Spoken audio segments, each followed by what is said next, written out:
The last summer of peace. How ordinary people lived before the catastrophe. The summer of 1914, when no one suspected that their world would end in a month. I am Pierre, a soldier, and I will tell you the most tragic story I know. Young men on the beach in Normandy. The summer of 1914. They laugh, they swim. They joke with the girls. Within a year, half of them will be dead in the damp fields of Verdun. And they have no idea. The summer of 1914 is perhaps the most beautiful in European history. Long sunny days. A record harvest. The economy is booming. Stock markets are reaching historic highs. Paris is shining, London is getting richer, Berlin is expanding. The Orient Express carries tourists across the continent. Emperors are being treated in Mariánské Lázně. Millionaires play cards in Baden-Baden. Thomas Mann is writing, Europe is experiencing the happiest moment in its history. But I know what ordinary people did not know. Beneath that glitter lies a continent ready for suicide. Every country has a mobilization plan. Every general has a list of targets to bomb. Warning signs are ignored. The warnings are there, but no one pays attention to them. The Balkan Wars killed 500,000 people in 2 years. The newspapers write about a local conflict. The arms race is reaching insane proportions. Germany spends 60% of its budget on the military. People tell themselves, this is for peace. Crises between the great powers repeat every year. Morocco, Bosnia, the Balkans. Everyone believes diplomacy will always solve it. Do you see the pattern? Ordinary people see the problems, but believe they don't concern them. That's politics. We're just regular people. 19-year-old men all over Europe are living the best time of their lives. Hans is studying medicine in Heidelberg. He dreams of becoming a surgeon and saving thousands of lives. Pierre works on his father's farm in Normandy. In a year, he wants to marry the local girl, Marie. Ivan is studying engineering in Pierre. He wants to build bridges that will connect Russia with the world. Marie is a teacher in Zagreb. She believes that education will save her nation. They all have plans for the future. None of them have any idea that within a year, they will be dead or scarred for life. Women and children, innocence before the storm. Marie reads romance novels and dreams of marrying Pierre. She has no idea she will be a widow before she is a bride. Anna gave birth to a son in March 1914. She proudly shows her neighbors her little German soldier. She doesn't know that her boy will grow up without a father. Sophia teaches children at a Moravian school. She tells them about the beautiful future of the Slavic nations. She has no idea that half of her students will never grow up. Elena plays the piano in Pierre's salon. She dreams of concerts all over the world.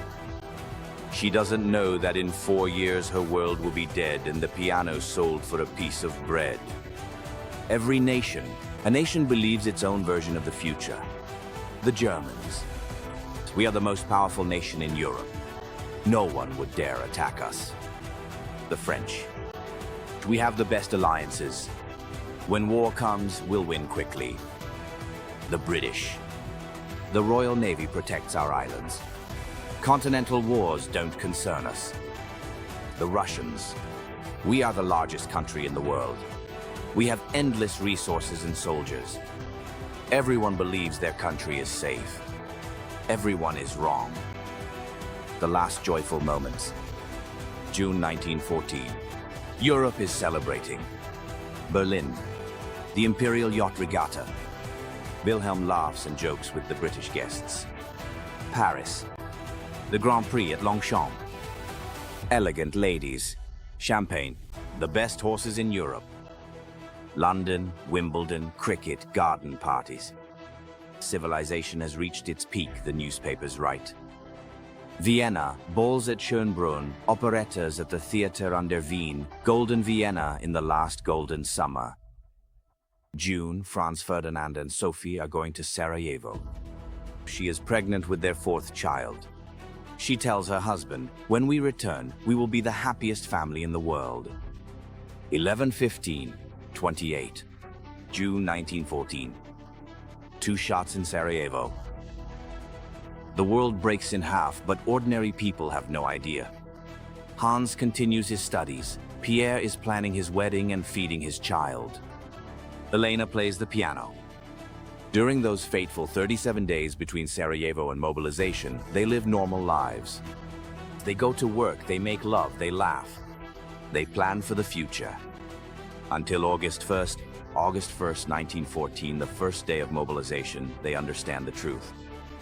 Their world has ended, and the new world that will come will be a world of pain, death, and endless mourning.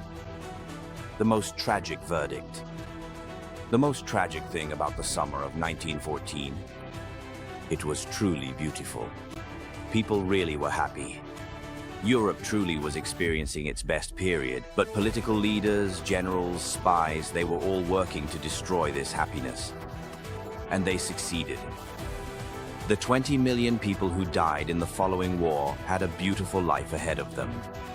Millions of children who were never born were meant to be the joy of future generations. The summer of 1914 shows us how quickly civilization can turn into hell. How fragile the happiness of ordinary people is in the face of the ambitions of the powerful. Next time I'll tell you about the July crisis of 1914. 37 days during which this beautiful world turned into the bloodiest war in history. Day by day, as the events unfolded before our very eyes, we will meticulously document and vividly illustrate precisely how an initial state of profound happiness, joy, and contentment gradually and inexorably transformed, evolving into an overwhelming and terrifying experience of sheer horror, dread, and despair.